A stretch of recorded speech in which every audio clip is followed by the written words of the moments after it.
तपाईँलाई, यति ठुलो हिम्मत गर्नुभयो। पहिलोपटक जीवनमा सोध्नुभयो सर के गर्ने, मैले एक वचन भने गर्ने। सायद त्यसैको परिणाम आज यो हलमा तमाम मान्छेहरूले आजको दिनदेखि जीवन बदल्ने निर्णय लिनेछन् यो हलबाट। आज यो प्रयासमा आमन्त्रित सम्पूर्ण पाहुनाहरू, डिएसएल नेपाल न्यू विवेक इन्टरप्राइजेसका आदरणीय व्यक्तित्व डाक्टर भीमसेन गुरुङ र इन्दिरा गुरुङको लागि जोरदार ताली कृपया उहाँहरूको लागि। मलाई विश्वास छ कि अझै पनि नेपालमा केही सुरुवाती हुँदैछ, तर निकट भविष्यमा धेरै कुछ हुनेवाला छ।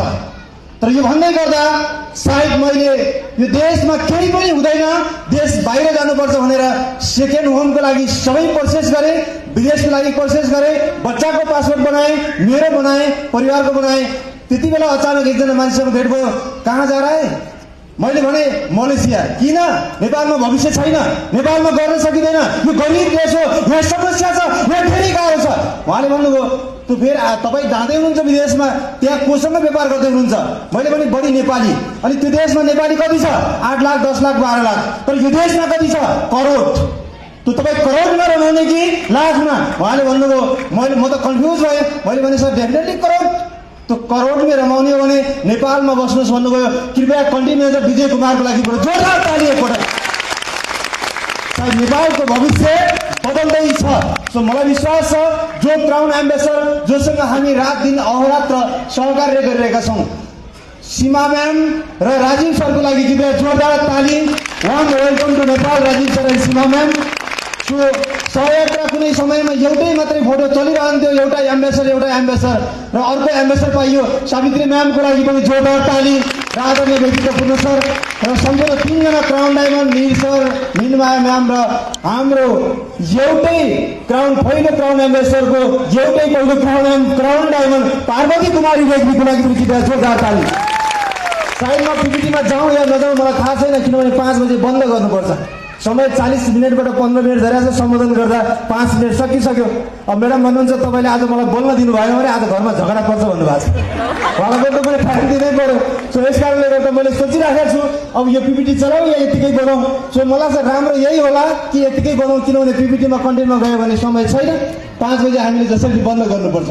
सो तपाईँ जति पनि यो हलमा आज प्रवेश गर्नुभएको छ, मलाई विश्वास छ तपाईँ केही सोच लिएर आउनुभएको थियो। तर एउटै कुरा मलाई के थाहा छ भने तपाईँ यो हलमा सजिलै चाहिँ कोही पनि प्रवेश गर्नुभएको छैन। केही न केही बहाना गरेर कोही मान्छेले यो हलभित्र तपाईँलाई यो छिराएको छ। कृपया उहाँको लागि ताली ठोक्नुहोस् यार एकचोटि। सायद आजको दिनदेखि तपाईँको जीवनमा एउटा यस्तो निर्णय आउनेछ कि मैले जीवनमा केही गर्नुपर्छ। सायद यही चिजको बारेमा मैले भन्दै गर्दा मान्छेले भन्थे यो देशमा कसले गर्छ 4500 बिबी, मेरोमा आफ्नो पैसा आउँछ उसले ठुलो कुरा गर्छ भन्थे। त्यही भन्ने कोही मान्छेले सुरुवात गरे, तर आज त्यही भन्ने व्यक्तिहरूमध्ये केही व्यक्तिहरूले आज जीवन परिवर्तन गर्नुभयो। तर यसकै कारणले गर्दा सायद मलाई लाग्छ मुलपानी गोठाटार डिएसएल नेपालको इतिहासमा पहिलो भएको थियो। सर उहाँको लागि जोरदार ताली। सायद सम्भव थियो। म एउटै मेसेज दिन्छु, यहाँ एउटा हरिण छ, यहाँ एउटा चितुवा छ। सायद यो दुईटाको कम्पेयर गर्ने हो भने यो हरिण चितुवा भन्दा 80 किलोमिटर ऊ रन गर्न सक्छ, दौड्न सक्छ, कुद्न सक्छ। तर चितुवा जम्मा 65। सायद डिफ्रेन्ट हेर्ने हो भने 20 किलोमिटरको फरक छ। तर पनि यो चितुवालाई यही टाइगरले, यही तपाईँको चाहिँ चितुवाले यो हरिणलाई किन एट्याक गर्छ त भन्दा उसको कमजोरी। ऊ जब रन गर्दै गर्दा, जब दौड्दै गर्दा आयो कि पछाडि भनेर हच्किन्छ। जब हच्किँदै गर्दा उसको किलोमिटर कम हुन्छ, फेरि रन गर्छ, फेरि हच्किन्छ, फेरि रन गर्छ, हच्किन्छ।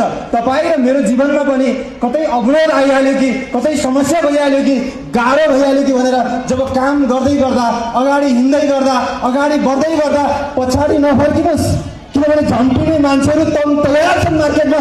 तपाईँ अगाडि जानुहोस्, तपाईँ हिम्मत गर्नुहोस्, ताकि तपाईँलाई यस्ता चितुवा होइन कुनै पनि संसार, कुनै पनि शक्तिले तपाईँलाई हल्लाउन सक्दैन, रोक्न सक्दैन, छेक्न सक्दैन। ताकि यो हरिण जस्तो शिकार बन्न नपुगौँ, हिम्मत गर्नुहोस्, राजै बन्नुहोस्।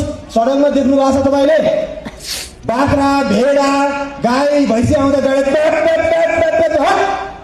साला आओस् त सिंह, लगाओस् त हरण त्यसले। सिंहको अगाडि गाडीवालाले हरण बजाउन सक्छ?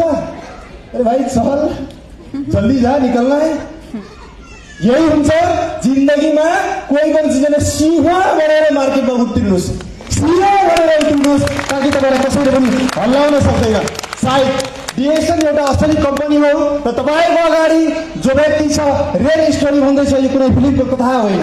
सायद पीडा हामी सबैका छन् र जो पीडालाई उनलियो, जो भयो, जो शोक, जो जुनै पनि गरिबीले जसलाई पोल्यो, जसलाई तडपायो, त्यही मान्छे आज स्टेजमा आएका छन्, त्यही मान्छे आज कामयाब बनेका छन्। जिन्दगीमा बदल्न सबैले चाहन्छन्, बदलिन सबै चाहन्छन्, तर गाह्रो कहाँ छ भने अरूलाई बदल्न खोज्छन्, आफू बदलिँदैनन्।